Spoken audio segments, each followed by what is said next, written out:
Welcome to Pennsylvania in Focus. I'm Anthony Hinnon, Pennsylvania reporter for the Center Square. Joining me today is the Center Square's Pennsylvania editor, Kristen Smith. Kristen, we are looking at a phone surcharge to fund and boost our 911 services. What can you tell us about the bill that's working its way through and where this money is going? So we are looking at a monthly fee that would be assessed on cell phones that would go from $1.65 to $1.97, which is only about, 33 cents-ish, 32 cents. The idea here is that this extra money will go into a state fund that's distributed to local localities to fund emergency services systems.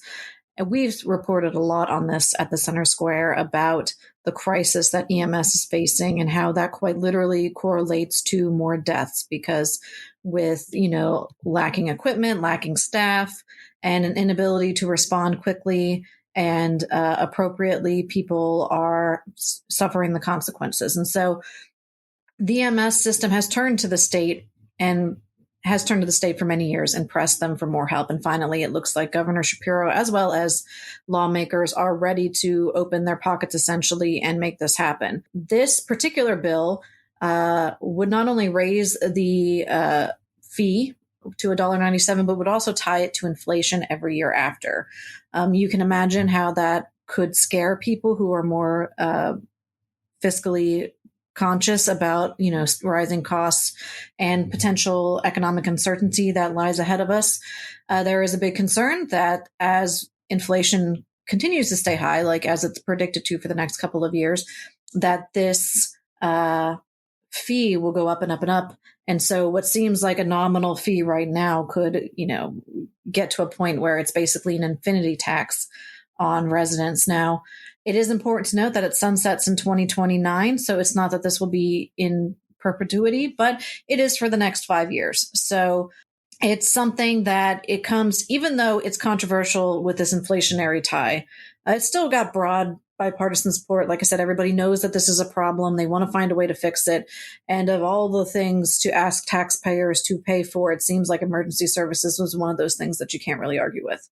Yeah, I think there's one of those things where it's not only 911 services, but, payments for ambulances to at least meet them at cost, more funding to staff up volunteer fire departments. This seems like it's just one of those things where there's so many moving parts within Pennsylvania's EMS services, and there's not been one systemic way to find a way to fund this in a way that creates some form of stability or at least does not have problems every year. Right. And lawmakers have pointed out, our current 911 system is basically operating off of 1970s and 80s technology, even though we have the ability to pinpoint your location based on your cell phone or to use video calling, text messaging that could really help improve some of the response times until EMS services get on scene. And so the other factor in this is even if you're not paying a higher fee on the statewide level, obviously, localities are forced to kind of come up with that money somewhere. Sometimes it's fundraising. Sometimes it's an increase in taxes. So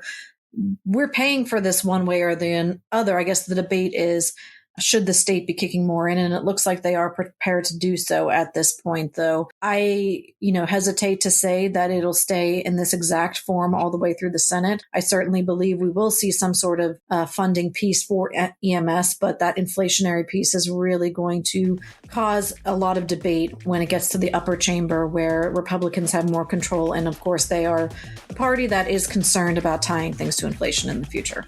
Listeners can keep up with this story and more at thecentersquare.com. For Kristen Smith, this is Anthony Hinnon. Please subscribe, and thanks for listening.